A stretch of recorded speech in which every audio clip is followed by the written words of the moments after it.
نحمده ونستعينه ونستغفره ونعوذ بالله من شرور أنفسنا ومن سيئات أعمالنا من يهده الله فلا مضل له ومن يضلل فلا هادي له وأشهد أن لا إله إلا الله وحده لا شريك له وأشهد أن محمدا عبده ورسوله أما بعد فإن خير الحديث كتاب الله وخير الهدي هدي محمد صلى الله عليه وسلم وشر الأمور محدثاتها وكل محدثة بدعة وكل بدعة ضلالة وكل ضلالة في النار۔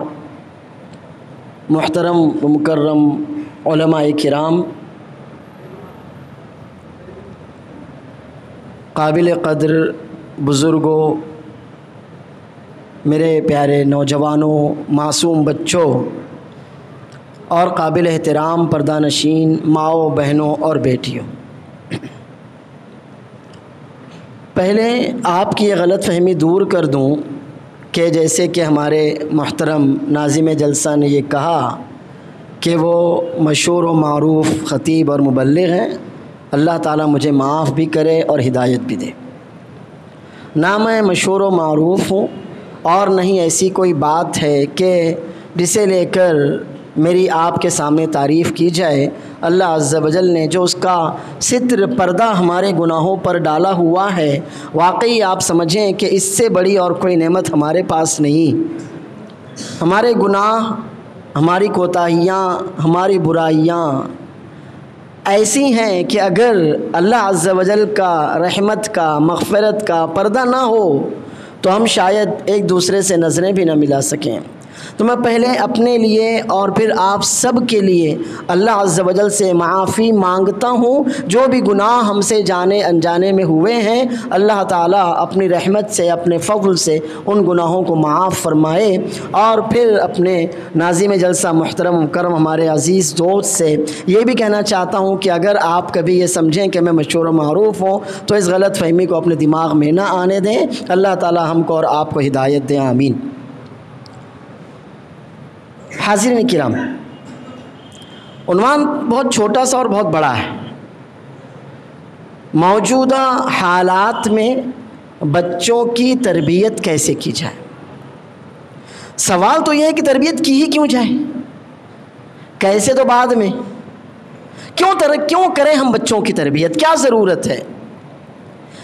اگر یہ بات ہمارے دماغ میں آ گئی کہ بچوں کی تربیت کیوں کی جائے، تو آپ یقین جانیے کہ کیسے کی جائے خود بخود آپ کی سمجھ میں آ جائے گا۔ بچے اللہ عز و جل کی بہت بڑی نعمت ہیں، یہ اس کی رحمت کی نشانی۔ انسان تھوڑا بڑا ہوتا ہے، نوجوانی جوانی کی حد کو پہنچتا ہے، تو وہاں سے اس کی زندگی میں کچھ تبدیلی، بدلاؤ آنے شروع ہوتے ہیں، اور پھر یہاں اللہ عز و جل کے ایک بنائے ہوئے نظام کے مطابق ایک مرد اور عورت کے ملاپ سے اولاد وجود میں آتی ہے۔ اور نکاح کا ایک مقصد یہ بھی ہے، بلکہ ایک بڑا مقصد ہے، کہ انسانی نسل کا تناسل کا سلسلہ چلتا رہے، اور اسی طرح دادا سے بیٹا، بیٹے سے پوتا، پوتے سے پوتا، اور اس طرح سے نسل انسانی آگے بڑھتی رہے، حتیٰ کہ اللہ عز و جل اس دنیا کو اس کے انجام تک پہنچا دے۔ اب اللہ عز و جل جن لوگوں کو اولاد کی نعمت اور رحمت سے نوازتا ہے، یقیناً وہ اس نعمت کو سمجھ نہیں پاتے کہ کتنی بڑی نعمت ہے۔ انہیں یہ چاہیے کبھی بھی ہمیں کوئی نعمت جو ہمارے پاس ہو اس کا اندازہ لگانا ہو کہ یہ کتنی اہمیت اور ویلیو رکھتی ہے، تو اس کے پاس جانا چاہیے جس کے پاس وہ نعمت نہ ہو۔ ابھی جیسے ہم بہت ہی آسانی کے ساتھ سانس لے رہے ہیں، کوئی تکلیف نہیں ہو رہی ہے، اللہ کا فضل ہے بس، الحمدللہ۔ سانس ہمارے پھیپھڑوں میں جاتی ہے، واپس چلی آتی ہے، سکون آرام کے ساتھ ہمارا دل دھڑک رہا ہے، ہمیں احساس نہیں اس بات کا۔ اگر کبھی آپ یہ سوچیں نا یہ بھی کیا کوئی نعمت ہے، تو آپ کسی بھی بڑے ہاسپٹل دواخانے میں جائیے، آئی سی یو، خاص طور پر آئی سی یو جو وارڈ ہے وہاں آپ اس کی عیادت کیجئے۔ ان بیماروں کو دیکھیے کہ جو اپنی قوت سے سانس نہیں لے سکتے ہیں، وینٹیلیٹر پر ہیں، گیس پر ہیں، آپ کو سمجھ میں آئے گا کہ یہ سانس جو بغیر کسی زحمت کے آپ کے پورے جسم کو زندہ رکھنے کا سبب بنی ہوئی ہے، کتنی بڑی نعمت ہے کہ اس کے لیے لوگوں کو ہاسپٹل کے بیڈ میں بے یار و مددگار پڑا ہونا پڑتا ہے۔ دل الحمدللہ آرام سے دھڑکتا ہے، ہمیں احساس نہیں ہوتا، ہم سو رہے ہوں دل اپنے کام میں لگا ہے، ہم جاگ رہے ہوں دل اپنے کام میں لگا ہے، ہم کسی نیکی میں ہو دل اپنے کام میں لگا ہے، ہم کسی اللہ نہ کرے برائی میں ہو دل دھک دھک دھک دھک اپنے کام میں لگا، ہمیں کوئی احساس نہیں اس بات کا۔ کسی بڑے دواخانے میں جائیے، آئی سی یو وارڈ کو دیکھیے کہ جہاں ہارٹ دل کے بیمار یا تو کسی سرجری کے منتظر ہوں یا وہاں سے شفا پا کر باہر آنے کے منتظر ہوں، آپ کو سمجھ میں آ جائے گا کہ یہ دل کا دھڑکنا بھی ہمارے اور آپ کے لیے کتنی بڑی نعمت ہے۔ ایسے ہی اولاد، یہ اتنی بڑی نعمت ہے کہ کسی دوسری نعمت سے اس کا موازنہ تو کیا ہی نہیں جا سکتا۔ وہ جوڑے کہ جن کی شادی کو 2 4 5 10 سال ہو چکے ہوں، ابھی تک اللہ عز و جل کی کسی مصلحت سے کوئی راز ہوگا، اللہ کی کوئی حکمت ہوگی، انہیں اولاد نہ ہوئی ہو، آپ ذرا دیکھیں تو صحیح ان کی راتیں کیسے کرب میں گزرتی ہیں۔ جب وہ کسی چھوٹے بچے کو اپنے باپ کی گود میں دیکھتے ہوں گے، ان کے دل پر کیا گزرتی ہوگی۔ جب وہ اپنے ساتھیوں کو ماں باپ کے بعد دادا دادی نانا نانی بنتے ہوئے دیکھتے ہوئے ہوں گے تو ان کے دل پر کیا گزرتی ہوگی۔ کون سا ایسا ڈاکٹر ہوگا جس کا دواخانہ انہوں نے چھوڑا ہو؟ نہیں۔ کس حکیم کے پاس وہ نہ گئے ہوں، راتوں میں اٹھ اٹھ کر اللہ عز و جل سے انہوں نے دعائیں نہ مانگی ہوں، ایسا ہو ہی نہیں سکتا۔ ان کی راتیں اللہ عز و جل سے مانگتے ہوئے گزرتی ہیں۔ سنتے ہیں کسی ڈاکٹر کے بارے میں کہ وہ اس طرح کی بیماری کا علاج کرتا ہے، دوڑ لگا دیتے ہیں اس کی طرف۔ سنتے ہیں کسی حکیم کسی وید کے بارے میں، چلے جاتے ہیں اس کی طرف۔ اور اگر اللہ محفوظ نہ رکھے تو بہت سے لوگ اسی دروازے سے شرک میں بھی مبتلا ہو جاتے ہیں۔ یہ اولاد بہت بڑی نعمت ہے، اور نعمت جتنی زیادہ بڑی ہوتی ہے اس کی ذمہ داری بھی اتنی ہی زیادہ بڑی ہوتی ہے۔ اللہ عز و جل جب نعمت دیتا ہے تو اس نعمت کی حفاظت کی ذمہ داری کندھوں پر ڈال کر دیتا ہے۔ نعمت تو اللہ عز و جل نے دے دی، اب اس کی حفاظت کون کرے گا؟ اس کی حفاظت وہ بندہ خود کرے گا جس کو اللہ تعالیٰ نے اس نعمت سے نوازا ہے۔ اس سے معلوم ہوا کہ اولاد بہت بڑی نعمت ہے، اور اس نعمت کی حفاظت کی ذمہ داری ہمارے سر پر ہے، اور جب تک ہم اس نعمت کی اچھی تربیت نہ کریں اس وقت تک ہم اس کا حق ادا نہیں کر سکتے۔ یہ تربیت کیا ہے؟ تربیت عربی زبان کا لفظ ہے۔ اللہ عز و جل رب ہے نا، اللہ رب ہے کہ نہیں ہے؟ تو یہی تربیت، چونکہ وہ تربیت کرتا ہے۔ تربیت کا مطلب ہوتا ہے پالنا، پوسنا، پروان چڑھانا، پرورش کرنا، کسی چیز کو وجود بخشنے کے بعد اس کے کمال تک پہنچا دینا، یہ تربیت کہلاتا ہے۔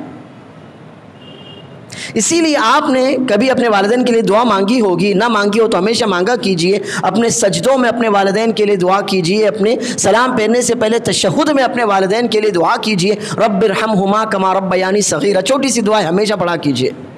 اللہ عز و جل نے خود سکھائی ہے، رب ارحمہما کما ربیانی صغیرہ، میرے رب میرے والدین پر ویسے ہی رحم و کرم فرما جیسے انہوں نے بچپن میں میری تربیت کی ہے، پرورش کی ہے، مجھے پروان چڑھایا ہے، مجھے انہوں نے چلنے پھرنے بولنے کچھ کرنے جوان ہونے کے قابل بنایا ہے، مجھے انہوں نے دنیا کی آنکھوں میں آنکھیں ڈال کر اپنے پیروں پر کھڑا ہو کر اپنی دنیا خود کمانے کے لائق بنایا ہے۔ میرے رب میرے والدین نے میری اتنی بہترین پرورش اور تربیت کی ہے، تو اب تو بھی اللہ تو ان پر رحم و کرم فرما، انہیں ضائع نہ ہونے دینا، انہیں کسی طرح کی تکلیف اور مصیبت میں مبتلا نہ ہونے دینا۔ یہ ہے تربیت۔ اب ہم بھی اگر یہ چاہتے ہوں کہ ہماری موجودگی میں، ہماری زندگی میں اور ہماری زندگی کے بعد اولاد ہمارے لیے یہ دعا کرے رب ارحمہما کما ربیانی صغیرہ، تو ہمیں اپنی اولاد کی اچھی پرورش اور تربیت کرنا چاہیے۔ آپ نے صحیح مسلم کی ایک حدیث سنی ہوگی، نہ سنی ہو تو سن لیجیے۔ ابو ہریرہ رضی اللہ عنہ کہتے ہیں رسول اللہ صلی اللہ علیہ وسلم فرماتے ہیں اذا مات الانسان انقطع عنه عمله الا من ثلاثة الا من صدقة جاریة او علم ينتفع به او ولد صالح يدعو له۔ جب کسی شخص کی وفات ہو جاتی ہے تو اس کے اپنے جو وہ اعمال کرتا تھا ان کا سلسلہ بند ہو جاتا ہے۔ وہ نماز پڑھتا تھا اب نہیں پڑھ سکتا، وہ روزے رکھتا تھا اب نہیں رکھ سکتا، وہ زکوٰۃ دیتا تھا اب نہیں زکوٰۃ دے سکتا، وہ حج کرتا تھا اب نہیں کر سکتا۔ تو غرض وہ جو بھی اعمال اپنی زندگی میں کرتا تھا یا کر سکتا تھا اب ان کے سارے ذرائع بند ہو جاتے ہیں، لیکن ابھی اس کا نامہ اعمال بند نہیں ہوتا۔ کچھ اعمال ایسے ہیں جو اس نے اپنی زندگی میں کیے ہوتے ہیں تو اللہ عز و جل اپنے فضل سے اسے ان کی نیکیاں اور ان نیکیوں کے بدلے فائدے دیتا رہتا ہے۔ کون سے ہیں وہ اعمال؟ ایک ہے صدقہ جاریہ۔ صدقہ جاریہ کا مطلب ہے ایسا صدقہ کہ جس سے لوگ فائدہ اٹھاتے رہیں۔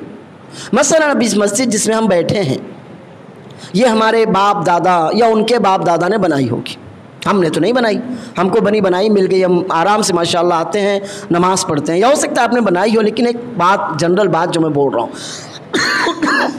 اب یہ مسجد ہے، جب تک انشاءاللہ اس مسجد میں نماز قائم ہوتی رہے گی، لوگ اللہ عز و جل کو یاد کرتے رہیں گے، اس مسجد کو اللہ کے نام سے، اللہ کے ذکر سے، اللہ کے کلام سے، دعاؤں سے آباد کیا جاتا رہے گا، اس وقت تک اس مسجد کے بنانے والوں کو اجر و ثواب دیا جاتا رہے گا، جب تک بھی یہ سلسلہ چلتا رہے۔ اس کو صدقہ جاریہ کہتے ہیں۔ جزاک اللہ خیر، بارک اللہ فیک۔ دوسرا او علم ينتفع به، وہ علم کہ جس سے لوگ فائدہ اٹھائیں۔ ہم قرآن کریم پڑھتے ہیں، ابوبکر صدیق رضی اللہ عنہ نے اسے اکٹھا کروایا، رسول اللہ صلی اللہ علیہ وسلم کی وفات ہوئی، قرآن کریم ایک جگہ اکٹھا نہیں تھا، عمر رضی اللہ عنہ کے مشورے سے ابوبکر صدیق رضی اللہ عنہ نے زید بن ثابت رضی اللہ عنہ کو حکم دیا اور قرآن کریم ایک جگہ اکٹھا کیا گیا۔ اب جب تک ہم پڑھتے رہیں گے انہیں ثواب ملتا رہے گا۔ عثمان رضی اللہ عنہ کا دور خلافت آیا، انہوں نے دیکھا کہ لوگ قرآن کی تلاوتوں کو لے کر، قراتوں کو لے کر اختلاف میں ہیں، انہوں نے تمام لوگوں کو لغت قریش پر اکٹھا کر دیا، اب اختلاف کا کوئی ذریعہ باقی نہیں بچا۔ آگے بڑھے، کچھ لوگوں نے اس میں نقطے لگائے، ورنہ بغیر نقطے کے ہم کہاں پڑھ سکتے تھے۔ آگے بڑھیں، کچھ لوگوں نے اس پر زبر زیر لگائے، ورنہ ہم کہاں پڑھ سکتے تھے۔ اب جتنے لوگوں نے یہ چھوٹے چھوٹے کام بھی اگر کیے ہیں، جب تک کلام اللہ پڑھا جاتا رہے گا ان کے ثواب میں اضافہ ہوتا رہے گا۔ ایک اور مثال، حدیث کی بہت سی کتابیں جن میں سے آپ اکثر زیادہ تر صحیح بخاری اور صحیح مسلم کا نام سنتے ہیں، ان لوگوں نے حدیثیں جمع کی ہیں، رسول اللہ صلی اللہ علیہ وسلم کی سنت اور سیرت سے متعلق بہت سی باتیں ہمارے سامنے انہوں نے اکٹھا کر کے رکھ دی ہیں۔ جب تک ان باتوں سے، ان کی کتابوں سے، ان کے لکھے گئے علم سے فائدہ اٹھایا جاتا رہے گا، تب تک ان کے اعمال میں نیکیاں درج کی جاتی رہے گی۔ اور تیسری چیز، نیک اولاد۔ نیک اولاد جو اپنے والدین کے لیے دعا کرے۔ اولاد نیک کب بنے گی؟ اللہ عز و جل کے فضل اور توفیق سے تو بچے نیک بنیں گے ہی، لیکن اولاد کو نیک بنانے یا برا بنانے میں ماں باپ کا کردار بہت زیادہ اہم ہوتا ہے۔ اسی بات کی طرف اشارہ کرتے ہوئے رسول اللہ صلی اللہ علیہ وسلم فرماتے ہیں کل مولود یولد علی الفطرہ فَأَبَوَاهُ يُهَوِّدَانِهِ أَوْ يُنَصِّرَانِهِ أَوْ يُمَجِّسَانِهِ، ہر بچہ دین فطرت پر پیدا ہوتا ہے، اس کے دل میں عقیدہ توحید کے سوا اور کوئی عقیدہ نہیں ہوتا، بالکل صاف ستھری توحید پر وہ پیدا ہوتا ہے، شرک کا داغ دھبا بھی اس کی فطرت پر نہیں لگا ہوتا، لیکن اس کے بعد اس کے والدین اسے دین فطرت سے ہٹا دیتے ہیں، جس دین کے ماننے والے وہ خود ہوتے ہیں اس دین پر وہ اپنے بچے کو لگا دیتے ہیں۔ تو بچہ اگر نیک ہے تو ماں باپ کی تربیت، بچہ اگر برا ہے تو بھی ماں باپ کی تربیت۔ آپ کسی بھی بچے کو اگر دیکھتے ہیں کہ وہ کسی شرارت میں ہے تو آپ اس سے کہتے بیٹے تمہاری امی ابا نے یہی سکھایا؟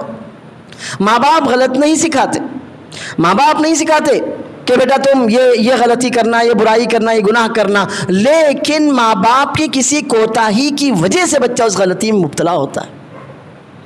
اور یہاں اہمیت اس بات کی واضح ہوتی ہے کہ ہمیں اپنے بچوں کی تربیت کرنا چاہیے۔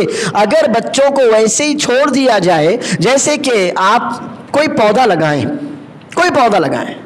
اب وہ پودا چھوٹا سا ہوتا ہے، نازک ہوتا ہے، جدھر اسے بڑھنے کا رخ ملے ادھر وہ بڑھ جاتا ہے۔ اگر آپ دیکھیں کہ وہ پودا کسی ٹیڑھی سمت میں بڑھ رہا ہے، آپ کا فرض ہوتا ہے اسے ایک لکڑی لگائیں، سہارا دیں اور سیدھا کھڑا کر دیں، اب وہ درخت بن جائے گا، سیدھا رہے گا۔ لیکن اگر آپ نے اسی وقت اس پودے کو سہارا نہ دیا تو پھر وہ درخت بھی اگر بن گیا تو ٹیڑھا میڑھا ہی رہے گا، بہت زیادہ نہ وہ آپ کو سایہ دے سکے گا، یا اس کے علاوہ جو فائدے درخت کے ہوتے ہیں وہ آپ کو نہیں دے سکتا۔ اب ان بچوں کی تربیت جب اللہ عز و جل نے ہم کو ان سے نوازا تو ہمارے اوپر ان ساری باتوں کی وجہ سے فرض قرار دی۔ ایک آیت بھی سن لیجیے، اللہ عز و جل فرماتا ہے یا ایھا الذین آمنوا قوا انفسکم واہلیکم نارا وقودها الناس والحجارہ علیہا ملائکۃ غلاظ شداد لا یعصون اللہ ما امرہم ویفعلون ما یؤمرون۔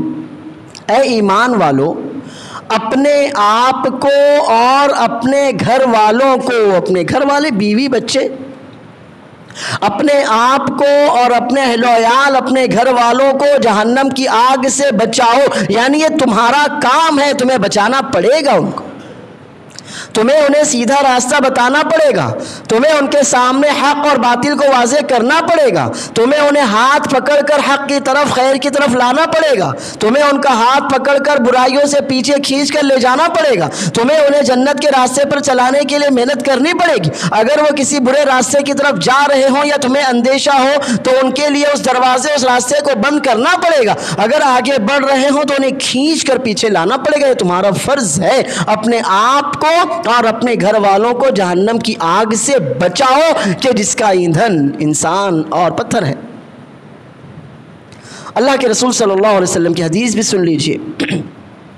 آپ نے حدیث شیخ عبدالعلام حفظہ اللہ کے درس میں سنی کہ رسول اللہ صلی اللہ علیہ وسلم فرماتے ہیں کلکم راع وکل مسئول عن رعیتہ فالرجل راع في أهله وهو مسؤول عن رعيته والمرأة راعية في بيت زوجها وماله وهي مسؤولة عن رعيتها۔ ہر شخص، تم میں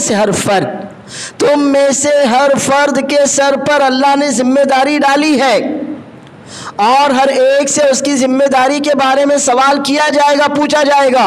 ہم نے تمہارے سر پر یہ ذمہ داری ڈالی تھی، تم نے امانت داری کے ساتھ، دیانت داری کے ساتھ، خلوص اور لگن کے ساتھ اس ذمہ داری کو ادا کیا یا نہیں کیا؟ کہیں چوری تو نہیں کی، کہیں کوتاہی تو نہیں کی، کہیں خیانت تو نہیں کی، کہیں اپنی ذمہ داری سے فرار حاصل کرنے کے لیے کوئی بہانہ تو تلاش نہیں کیا؟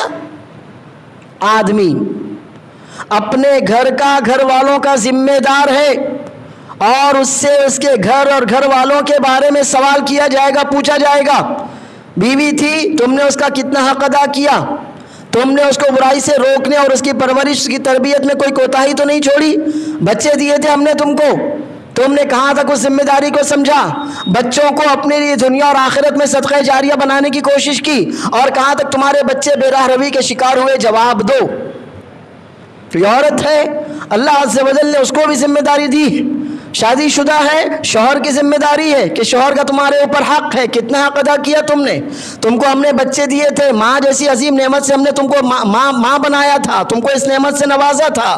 اب یہ بتاؤ کہ تم نے اپنے شوہر کے گھر، شوہر کے مال اور شوہر کے بچوں میں کیا ذمہ داری ادا کی؟ کہیں اس بات کو، اس امانت کو تم نے ضائع تو نہیں کر دیا؟ اس سے معلوم ہوتا ہے کہ ہم میں سے ہر شخص اپنے بچوں کی تربیت کرنے کا شرعی طور پر بھی پابند ہے اور فطری طور پر بھی پابند ہے۔ آپ انسان تو بہت اونچی مخلوق ہے، بلیاں اگر آپ کے گھر میں ہوں تو آپ انہیں دیکھیے، بلیاں اگر ہیں آپ کے گھر میں، نہ ہو کسی کی یہاں تو دیکھیے آپ، بلی اپنے بچے کو شکار کرنا سکھاتی ہے، تربیت ہے اس کی۔ کبھی ایسا نہیں ہوگا کہ اگر کوئی بلی ہے تو وہ اپنے بچوں کو بکریوں کے ساتھ چرنے کے لیے چھوڑ دے، ایسا ہو ہی نہیں سکتا۔ کبھی اگر بکریاں ہوں، بکریوں کے چھوٹے چھوٹے میمنے ہو تو وہ اپنے میمنوں کو کتوں کے ساتھ سڑکوں پر چھوڑ دے، ایسا ہو ہی نہیں سکتا۔ جانور بھی اپنے بچوں کی فطری طور پر تربیت اور پرورش کرتے ہیں، اور اللہ عز و جل نے انہیں جس مقصد کے لیے پیدا کیا ہے اس مقصد کو حاصل کرنے کے لائق بنانے کی پوری کوشش کر لیتے ہیں۔ آپ نے بکری کے بچوں کو کتوں کے ساتھ نہیں دیکھا ہوگا تو کتوں کے بچوں کو بھی بکریوں کے ساتھ نہیں دیکھا ہوگا۔ آپ نے بلی کے بچوں کو گھوڑوں کے بچوں کے ساتھ نہیں دیکھا ہوگا تو گھوڑوں کے بچوں کو بھی گدھوں کے بچوں کے ساتھ نہیں دیکھا ہوگا۔ ہر جانور فطری طور پر اپنے بچے کی پرورش خود کرتا ہے۔ انسان تو ان سے بہت زیادہ اونچی مخلوق ہے کہ جس کے لیے جنت ہے اور جس کے لیے جہنم ہے۔ تو معلوم ہوا کہ اولاد کی تربیت ہمارے لیے ہمارے سروں پر جہاں شرعی دینی فریضہ ہے وہیں فطری فریضہ بھی ہے۔ ہم اگر یہ سوچیں شرعی فریضہ نہیں تو فطری فریضہ بھی ہے، اب اگر ہم سوچیں کہ نہیں فطری فریضہ نہیں تو دینی فریضہ بھی ہے، کسی بھی صورت میں ہم اپنے بچوں کی تربیت سے منہ نہیں موڑ سکتے۔ اس تفصیل سے واضح ہوا کہ اولاد کی تربیت ہمارے سروں پر ہمارے کندھوں پر ڈالی گئی اللہ عز و جل کی طرف سے ایک بہت بڑی ذمہ داری ہے، اور قیامت کے دن اللہ تعالی ہم سے اس کے بارے میں ضرور پوچھے گا۔ اب دوسری بات یہ ہوتی ہے کہ اولاد کی تربیت کیسے کی جائے، اور خاص طور پر موجودہ زمانے میں جو حالات ہیں، گھر کے حالات، سڑک کے حالات، اسکول، اور پھر یہ پورا کا پورا معاشرہ، ایسے حالات میں ہم اپنے بچوں کی تربیت اور پرورش کیسے کریں؟ اس سے پہلے کچھ باتیں یہ جان لیجیے کہ ہم اپنے بچوں کی تربیت اور پرورش کرتے ہوئے کچھ غلطیاں بھی کرتے ہیں۔ ہم جب اپنے بچوں کی تربیت اور پرورش کرتے ہیں تو ہم سے کچھ غلطیاں ہوتی ہیں، ان غلطیوں کی طرف ہم کو دھیان دینا چاہیے، کیونکہ آپ کے اوپر جو کام بھی اللہ کی طرف سے فرض ہے اسے پورے طور پر درستگی کے ساتھ کرنا آپ کے لیے ضروری ہوتا ہے۔ ایک غلطی جو ہم میں سے بہت سے لوگوں سے ہوتی، اللہ کرے آپ سے نہ ہوتی ہو، وہ غلطی ہے لڑکوں اور لڑکیوں میں تفریق، نا انصافی، ظلم۔ ہو سکتا ہے آپ کے گھروں میں یہ برائی نہ ہو کہ جو لڑکے ہوتے ہیں انہیں پہلے کھانا کھلایا جاتا ہے، لڑکیوں کو بعد میں۔ صبح کے وقت جب سب ناشتے کے لیے بیٹھتے ہیں تو تازہ کھانا لڑکوں اور باپ کے لیے ہوتا ہے، اور لڑکیاں اپنی ماں کے ساتھ باسی کھانا کھاتی ہیں۔ ہو سکتا ہے آپ کے ایسا نہ ہو، اگر نہیں ہے تو اللہ کا شکر ہے، اور اگر ہے تو آپ یقین جانیے کہ آپ یہ غلطی کر رہے ہیں۔ بہت سی دفعہ ایسا ہوتا ہے کہ کسی گھر میں لڑکے اور لڑکیاں دونوں ہوں، کوئی بات ہو تو بیٹیوں سے کہا جاتا ہے کہ بیٹا جانے دو تمہارا بھائی ہے۔ آپ بیٹے سے کیوں نہیں کہتے کہ بیٹا چھوڑو وہ تمہاری بہن ہے، تم اس کے لیے قربانی دو؟ یہ جو مزاج بن گیا ہے کہ قربانیاں بیٹیاں دیں گی، یہ مزاج غلط ہے۔ بیٹے قربانی دیں، بیٹے زیادہ طاقتور ہوتے ہیں، لڑکیوں اور عورتوں کے مقابلے میں دنیا کمانے کی ذمہ داری ان کے سر پر ہے۔ ہم عورتوں سے یہ کیوں امید رکھتے ہیں کہ وہ ایثار وہ کریں، قربانیاں وہ دے، اپنے بھائیوں کے لیے حق وہ چھوڑیں، عورت اپنے شوہر کے لیے حق چھوڑے، بیٹی اپنے باپ کے لیے حق چھوڑے، بہنیں اپنے بھائیوں کے لیے حق چھوڑے؟ ہم اس کا الٹا کیوں نہیں کرتے؟ ہم اگر شوہر ہیں تو اپنی بیویوں کے لیے اپنا حق کیوں نہیں چھوڑتے؟ ہم اگر بھائی ہیں تو اپنی بہنوں کے لیے اپنا حق کیوں نہیں چھوڑتے؟ بہنوں سے کیوں امید رکھتے ہیں کہ بہنیں ہمارے لیے اپنا حق چھوڑ دیں گی؟ تو یہ جو تربیت ہوتی ہے نا، بچپن سے ہی بچے اور بچیاں جس طرح کے ماحول میں زندگی گزارتے ہیں، زندگی بھر وہ اسی بات کو لے کر آگے بڑھتے چلے جاتے ہیں، اور اسی لیے رسول اللہ صلی اللہ علیہ وسلم نے اس پر روک لگاتے ہوئے فرمایا تھا، جبکہ نعمان بن بشیر رضی اللہ عنہما کہتے ہیں کہ میری والدہ کی ضد تھی کہ میرے والد بشیر رضی اللہ عنہ مجھے ایک غلام تحفے میں دیں۔ ایک بار انہوں نے کہا اچھا ٹھیک ہے، میں اپنے بیٹے نعمان کو ایک غلام تحفے میں دے دیتا ہوں۔ میری والدہ نے کہا کہ نہیں ہو سکتا، تم واپس لے لو گے، تو اس لیے اس بات پر رسول اللہ صلی اللہ علیہ وسلم کو گواہ بناؤ۔ چنانچہ میرے والد مجھے گود میں اٹھا کر رسول اللہ صلی اللہ علیہ وسلم کی خدمت میں لے گئے اور کہا اللہ کے رسول صلی اللہ علیہ وسلم میں نے اپنی بیوی کی ضد کی وجہ سے اس بچے نعمان کو ایک غلام تحفے میں دیا ہے، اب وہ چاہتی ہے کہ آپ اس بات پر گواہ بن جائیں۔ رسول اللہ صلی اللہ علیہ وسلم نے پوچھا کیا تمہارے اور بھی بچے ہیں؟ کہا ہاں ہیں۔ پوچھا کیا آپ نے ان سب کو ایسے ہی تحفے دیے ہیں؟ کہا نہیں اللہ کے رسول صلی اللہ علیہ وسلم، میں نے صرف نعمان کو تحفہ دیا، کسی اور کو نہیں دیا۔ رسول اللہ صلی اللہ علیہ وسلم نے فرمایا تو یہ ظلم ہے اور میں ظلم پر گواہ نہیں بن سکتا۔ اتقوا اللہ وعدلوا بین اولادکم، اللہ کا تقوی رکھو، اللہ کا خوف رکھو اور اپنے بچوں کے درمیان انصاف کرو۔ تو ہمارے تربیت میں جو ایک بڑا نقص اور رخنہ پیدا ہوتا ہے وہ اولاد کے درمیان صحیح طور سے انصاف نہ کر پانے کی وجہ سے پیدا ہوتا ہے۔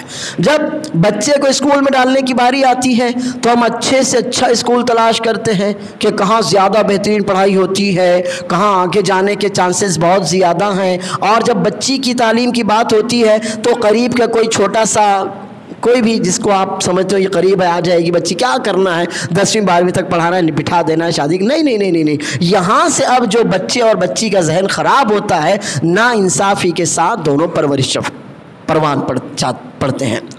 دوسری غلطی، ہم اپنے بچوں کی تربیت یا پرورش کرتے ہوئے ان کے سامنے غلط نمونہ پیش کرتے ہیں۔ کیسے غلط نمونہ پیش کرتے ہیں؟ مثال کے طور پر بہت سے لوگ ہیں جو اپنے بچے کو تو کوئی گناہ کرتے ہوئے نہیں دیکھ سکتے، اور ہونا بھی چاہیے ایسا ہی۔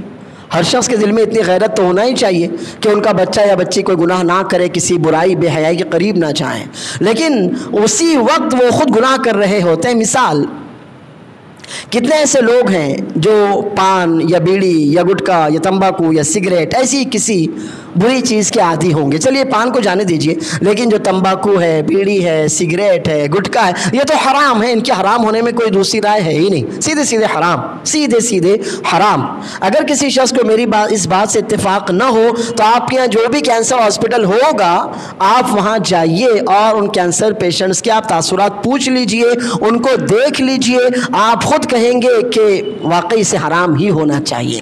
اب ہم میں سے کتنے ایسے لوگ ہیں کہ جو اپنے بچوں کے سامنے گٹکا کھاتے ہیں، تمباکو کھاتے ہیں، اس طرح کی چیزیں استعمال کرتے ہیں، اور پھر یہ چاہتے ہیں کہ بچہ وہ ان چیزوں میں نہ پڑے، وہ جب تک چھوٹا بچہ ہے تب تک تو وہ آپ کا لحاظ کرے گا، پھر ایک وقت آئے گا کہ وہ آپ سے چھپ چھپا کر ان چیزوں کو استعمال کرے گا، اور پھر ایک وقت اس کے آگے ایسا آئے گا کہ باپ اور بیٹے دونوں ایک ساتھ بیٹھ کر وہ چیز کھائیں گے یا پیئیں گے۔ ہم ایک باپ کو آپ دیکھیں کہ وہ خود تو نماز کو نہیں جاتا، اذان ہو رہی ہے، وہ اپنے کسی کام میں، کسی کاروبار میں، اپنے موبائل میں یا کسی اور ضرورت میں یا یوں ہی ٹائم پاس میں بزی، اور وہ یہ چاہتا ہے کہ میرا بچہ نماز کے لیے جائے۔ ایسا کیسے ہو سکتا ہے؟ یہیں سے بچے اپنے لیے بہانے تلاش کرنا شروع کر دیتے ہیں۔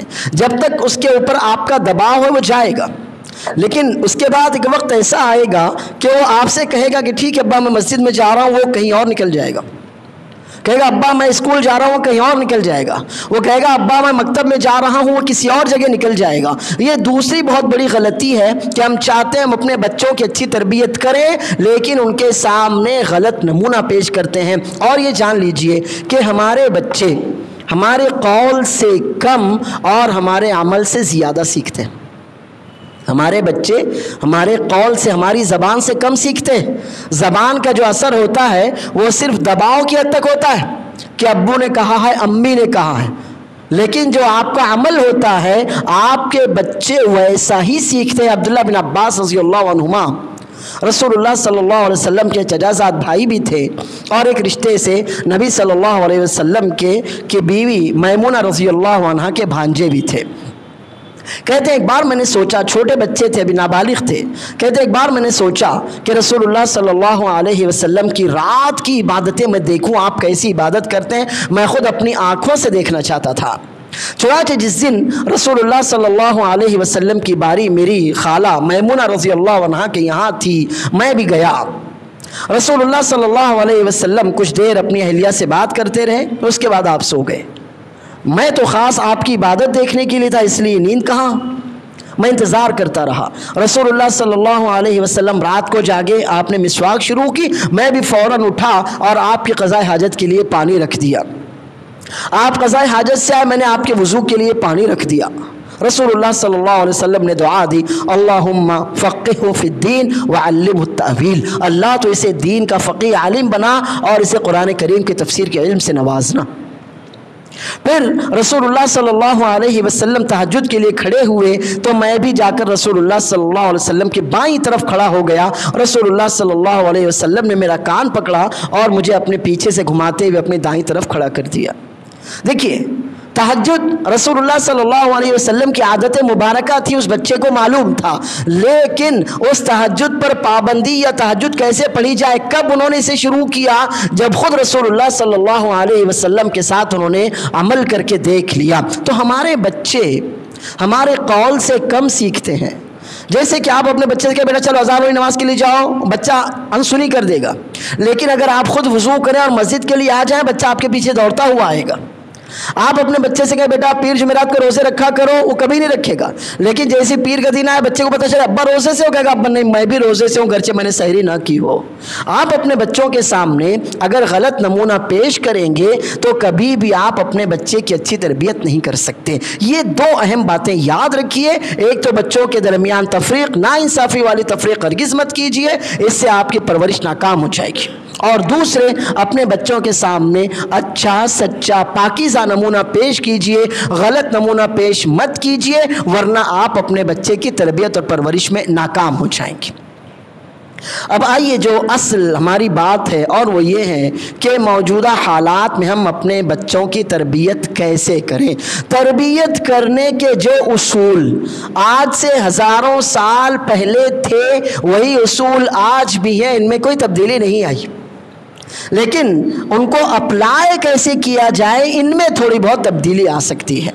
ہر زمانے کا اپنا مزاج ہوتا ہے، جگہوں کے اپنے حالات ہوتے ہیں، اس اعتبار سے بچوں پر وہ اصول اپلائی کیے جاتے ہیں۔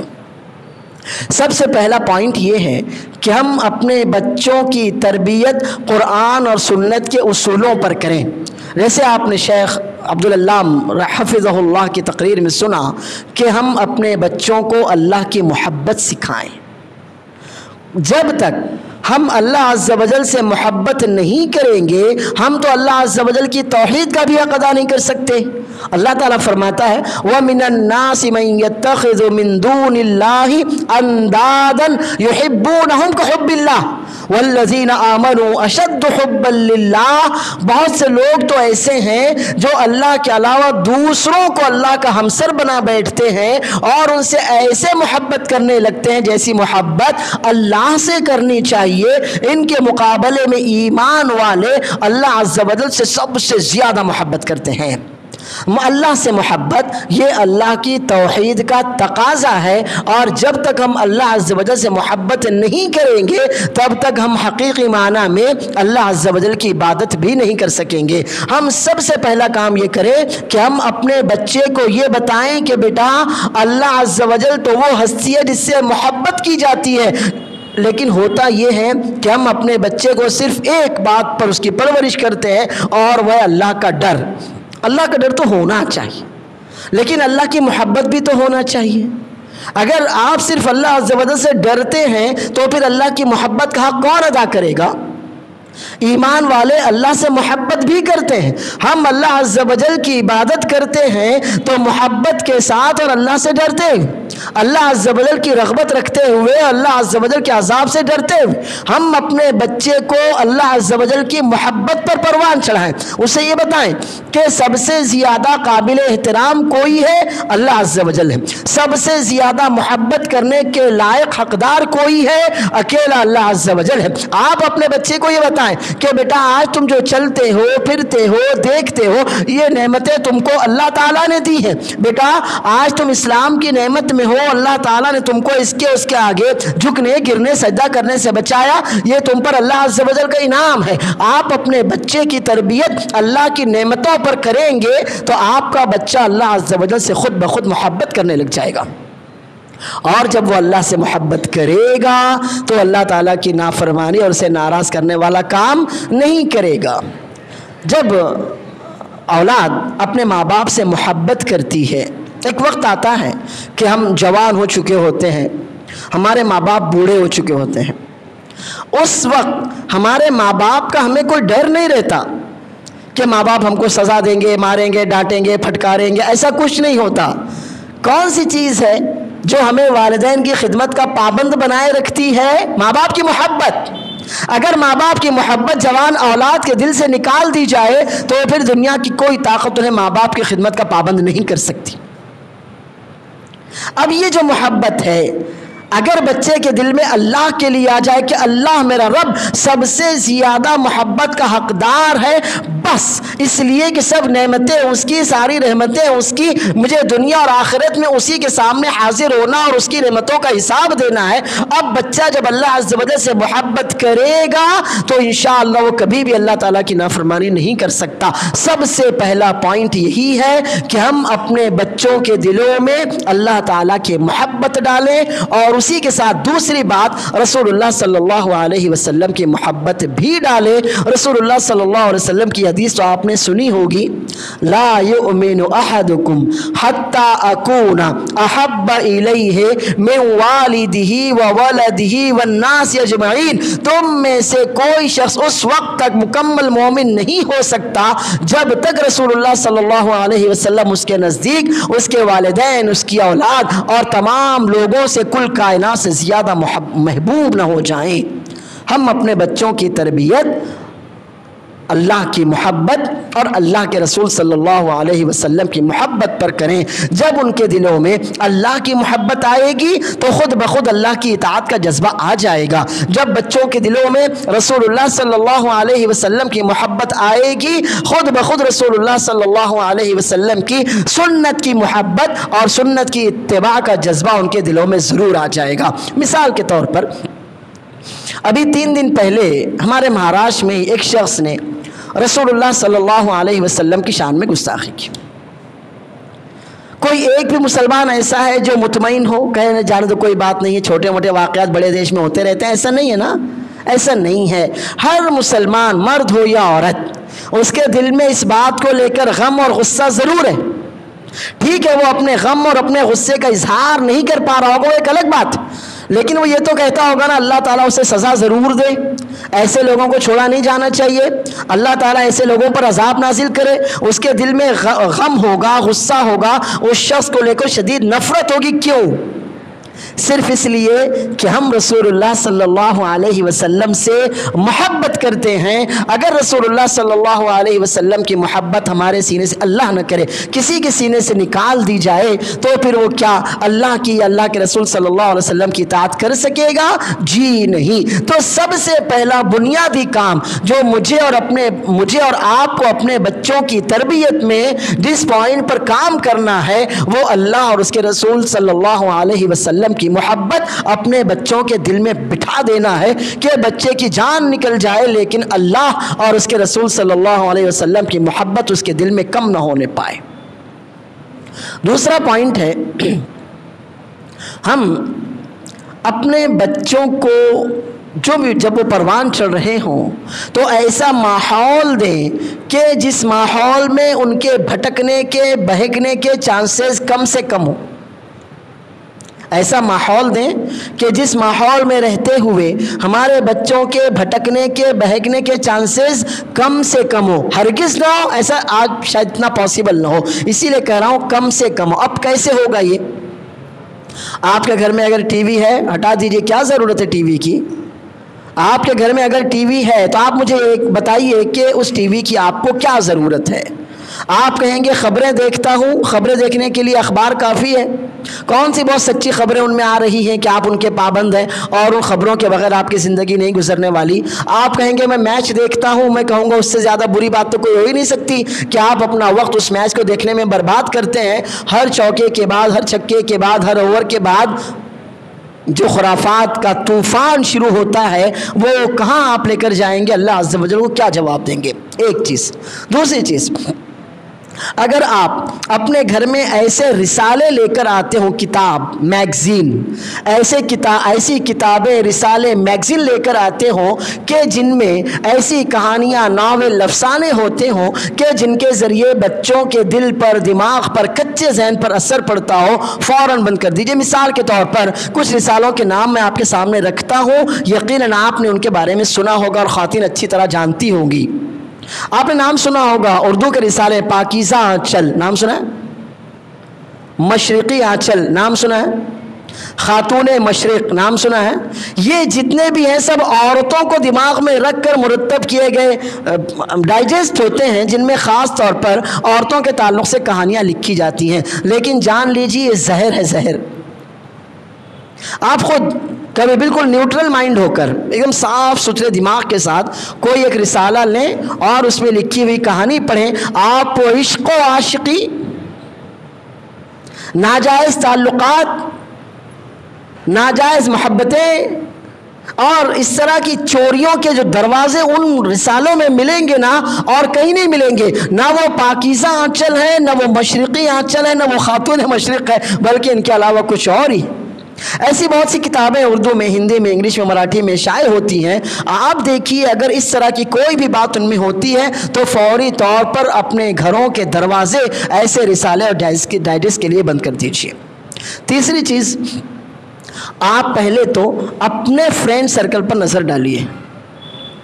آپ کے دوست یا جو خواتین ہیں ان کی سہیلیاں، بہت سے ہمارے دوست ایسے ہوتے ہیں کہ جن کے دلوں میں آخرت کی طرف جھکاؤ کم ہوتا ہے اور دنیا کی طرف لگاؤ تھوڑا زیادہ ہوتا ہے، اور ایسے دوست جانے یا انجانے میں ہمارے دماغ پر بھی اثر ڈالتے ہیں، اور اسی طرح سے انڈائریکٹلی وہ نتیجہ ہمارے بچوں کے دماغ پر اثر کی صورت میں ظاہر ہوتا ہے۔ وہ کیسے؟